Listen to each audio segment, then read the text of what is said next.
નમસ્કાર બાળ દોસ્તો, મેથ્સ 10 વોલ્યુમ એન્ડ એરિયા ટોપિકમાં આપનું સ્વાગત છે.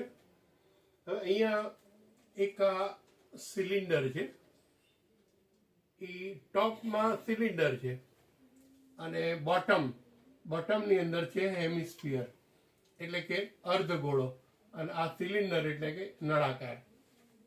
હવે both have same curved surface. જે વક્ર સપાટીનું ક્ષેત્રફળ છે એ હેમિસ્ફિયરનું અને સિલિન્ડરનું બે સેમ છે.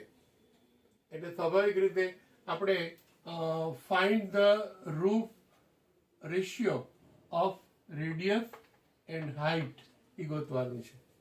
હવે નળાકારની વક્ર સપાટીનું ક્ષેત્રફળ આપણને ખબર છે 2πRh, અને હેમિસ્ફિયર અર્ધગોળાનું વક્ર સપાટીનું ક્ષેત્રફળ આપણને ખબર છે 2πr².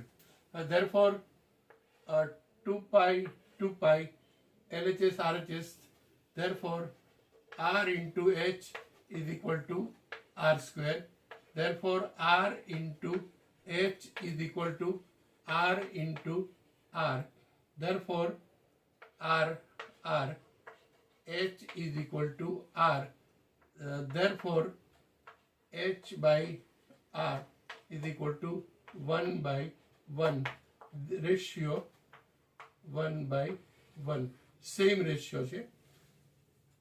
જો સમજાણું હોય તો લાઈક કરવાનું ચૂકશો નહીં. Thank you.